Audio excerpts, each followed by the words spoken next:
नमस्कार दोस्तों, आप सही का विकेट आप स्वागत है। कैसे हो आप सभी। ये वीडियो आप सभी की वेटिंग लिस्ट से रिलेटेड है और साथ ही साथ कोर्ट केस करने के रिलेटेड है कि जो बच्चे कोर्ट केस करना चाहते हैं सीआरपीएफ एससीए में, जो वैकेंसी खाली रह गई है, जिन बच्चों ने ज्वाइन नहीं किया या फिर ज्वाइनिंग करने के बाद जो छोड़ दिया, वो वैकेंसी जो खाली रह गई उस पर कट ऑफ डाउन करके कैसे सिलेक्शन लिया जाए, वो सारी बातों को देखेंगे।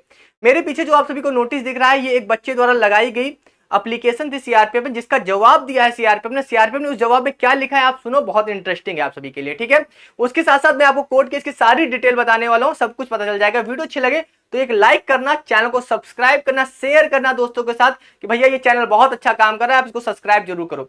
तो चलते सबसे ऊपर से स्टार्ट करते हैं। यहां पर अगर आप देखोगे तो डायरेक्टर जनरल सीआरपीएफ लिखा हुआ है, रिक्रूटमेंट ब्रांच लिखा हुआ है, उस बच्चे का रोल नंबर, नाम, ईमेल आईडी वगैरह लिखी थी यहाँ पर, मैंने जो हाइड कर दी है यहाँ पर। उसके बाद जो हमारा मेन पॉइंट है वो 2 नंबर पॉइंट में लिखा हुआ है।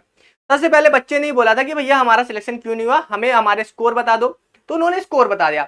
स्कोर बताया कि भैया आपके जो रॉ स्कोर थे वो 41.25 थे, मगर जो आपके नॉर्मलाइज स्कोर थे वो 43.579 थे। और जो फाइनल कट ऑफ गई है, जो फाइनल कट ऑफ गई है ओबीसी की, वो 50.5 गई है। यानी कि भैया आपका नंबर तो कट ऑफ से कम है, इसलिए आपका सिलेक्शन नहीं हुआ। यहां तक बात खत्म हो गई। मगर एक जो हमारे काम की बात है वो बात देखो। हमारे काम की बात यहां लिखी हुई है, it is also inform that vacancy arising due to some other reason, यानी कि जो वैकेंसी पैदा हो रही है किसके रीजन की वजह से, नॉन ज्वाइनिंग यानी कि ज्वाइनिंग नहीं कर रहे उनकी वजह से, और उसके साथ लेफ्ट आफ्टर ज्वाइनिंग यानी कि ज्वाइनिंग करने की बात छोड़ दे रहे हैं। वो वैकेंसी कहां जाएगी, तो उन्होंने बोला vacancy are carried forward for the next year recruitment, यानी कि वो वैकेंसी नेक्स्ट ईयर रिक्रूटमेंट में चली जाएगी।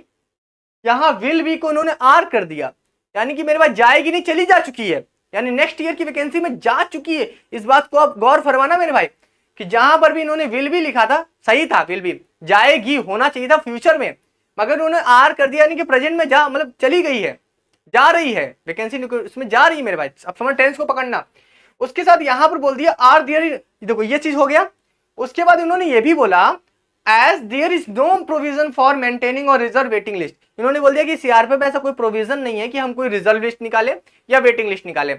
अब यहां पर एक बात आपको समझ में आई कि भैया तब तो कोर्ट केस करने का कोई फायदा नहीं है, सीआरपीएफ तो रिजर्व लिस्ट निकालती नहीं, वेटिंग लिस्ट निकालती नहीं। मगर ऐसा नहीं है भाई, समझना यहां पर समझना। एसएसबी का एग्जाम्पल, मैंने एसएसबी 2018 वाली भर्ती का एग्जाम्पल आप सभी को दिखाया था, पूरा कोर्ट का ऑर्डर दिखाया था। नहीं है, मैं कोर्ट ऑर्डर दोबारा टेलीग्राम पे डाल दूंगा। सेम केस ऐसा ही हुआ था। 74 सीटें वैकेंसी आई थी, 64 बच्चों ने ज्वाइनिंग की थी, 10 सीट खाली रह गई थी। एसएसबी भी कहा था भाई हमारे पास ऐसा कोई प्रोविजन नहीं है कि हम रिजर्व लिस्ट वेटिंग लिस्ट निकाले। तो क्या उस पर ज्वाइनिंग नहीं हुई? हुई। कोर्ट केस हुआ, बच्चों ने अपने नंबर वेटिंग के हिसाब से देखे कि भैया कितने कट ऑफ की जस्ट नीचे नीचे वाले कौन है अपने कैटेगरी हिसाब से, उस 10 बच्चों ने कोर्ट केस किया। कोर्ट केस करने के बाद उस 10 बच्चों को ज्वाइनिंग मिली। तो भाई ऐसा नहीं है कि अगर ऐसा कह दिया गया तो ऐसा हो ही नहीं सकता, हो सकता है, मगर इसका एक तरीका है। अब देखो मैं एक चीज और बताता हूं। सीआरपीएफ अगर किसी को ज्वाइनिंग दे रही है तो ज्वाइनिंग का एक होता है ड्यूरेशन।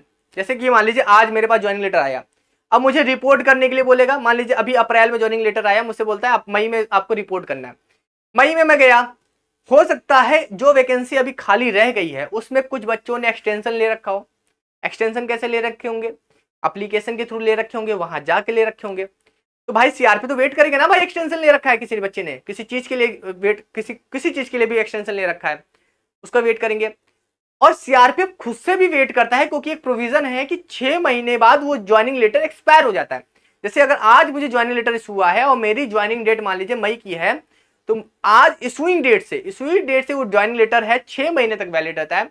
उसके बाद वो ऑटोमेटिक क्या हो जाता है, कैंसिल आउट हो जाता है। आपका जो कैंडिडेचर है वो कैंसिल हो जाता है, आपकी ज्वाइनिंग कैंसिल हो जाती है। यानी कि 6 महीने तक तो हम कुछ नहीं कर सकते। मगर क्या 6 महीने इंतजार करना जरूरी है?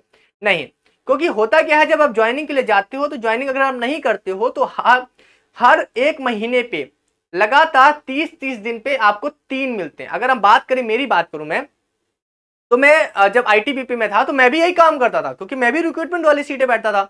मैं एसएससी जीडी कई बच्चों ने ज्वाइनिंग नहीं की, तो मैंने क्या किया, बैक टू बैक उनके घर पे पोस्ट किया कि आपका ज्वाइनिंग लेटर आपको यहां पर रिपोर्ट करना है, आपका यहां पर रिपोर्ट करना है। मैंने 3 बार दिया, क्योंकि मौका देना पड़ता है। यानी कि ज्वाइनिंग लेटर होने के बाद 2 बार देना पड़ता है। अगर मैं रेलवे का एग्जांपल लूं तो रेलवे ने खुद मुझे 2 बार अपॉइंटमेंट दिया। मैंने खुद अपना ज्वाइनिंग लेटर आप सभी को दिखाया होगा, नहीं दिखाया तो यहां पर दिखा देता हूं, मेरा पड़ा रहता है ज्वाइनिंग लेटर। ये देखो, ये देखो रेलवे का ज्वाइनिंग लेटर, आप सभी देख लो, देख लो, लिखा हुआ ना, भारत सरकार सेवार्थ दक्षिण पूर्व रेलवे। यहां पर अगर आप देखोगे तो मुझे खुद 2 बार यहां पर उन्होंने 2 बार मुझे खुद यहां पर एक्सटेंशन दिया था। यानी कि मेरे भाई वो इंतजार करते हैं, यानी कि तब तक वो सीट को रिजर्व रखते हैं उस बच्चे के लिए, अगर कोई एक्सटेंशन नहीं लिया जा रहा है। अगर नेक्स्ट रिक्रूटमेंट स्टार्ट हो जाती है, एक बात याद रखना, अगर नेक्स्ट रिक्रूटमेंट स्टार्ट हो जाती है तो वो वैकेंसी उसमें चली जाती है बैकलॉग में। मगर अभी आपके पास मौका है, आप जो ग्रुप बना रहे हो ग्रुप बनाओ, वकील से अच्छे डिस्कशन करो, कोर्ट में पिटीशन डालो और आप इस पे कर सकते हो काम, ठीक है। जवाब ले सकते हो सीआरपीएफ से, भैया क्यों नहीं दोगे रिजर्व लिस्ट। एसएसबी ने दी है, पूरा पूरा सबूत है, कहोगे तो मैं कोर्ट ऑर्डर आप सभी को टेलीग्राम पे प्रोवाइड कर दूं, खुद सर्च कर लेना जाके आप सभी। 2023 या 22 के आप कोर्ट ऑर्डर देखना दिल्ली पुलिस में, वहां एसएसबी के नाम से सर्च करना, वहां पर रिस्पोंडेंट में आप एसएसबी डालना, आपको मिल जाएगा 2023 के कोर्ट केस में, 2023 के 2022 के कोर्ट केस में दिख जाएगा। तो ये चीजें हुई है ग्राउंड में, तभी मैं आप सभी से कह रहा हूं, और ऐसा हुआ है। अब मैं खुद दिखा रहा हूं कि वेटिंग लिस्ट वाला, तो ये मामला होता है। अगर सीआरपीएफ के प्रोविजन की बात करें, सीआरपीएफ 6 महीने तक बोलता है कि मैं वेट करते हैं 6 महीने तक। इसमें तो मुझे तो कम से कम 1 साल का, रेलवे ने मुझे तो 1 साल का दिया था, तो 3 महीने 2 महीने का गैप करके आपको देना पड़ता है, तो करीब 6 महीने तक वो इंतजार करते हैं। आप 6 महीने तक इंतजार मत करो, आप 2-3 महीने अपना पूरा ग्रुप वगैरह इंतजाम कर लो, पैसे वगैरह इंतजाम कर लो, वकील से बात कर लो, उसके बाद सारी चीजें करने के बाद आप सभी जाके अपना कोर्ट केस कर सकते हो वैकेंसी के लिए। ये सारा प्रोसीजर है। तो इससे थोड़ा सा आप ये मत समझना कि मेरे भाई कि ऐसा नहीं हो सकता है अगर आप सही तरीके से करो, ठीक है।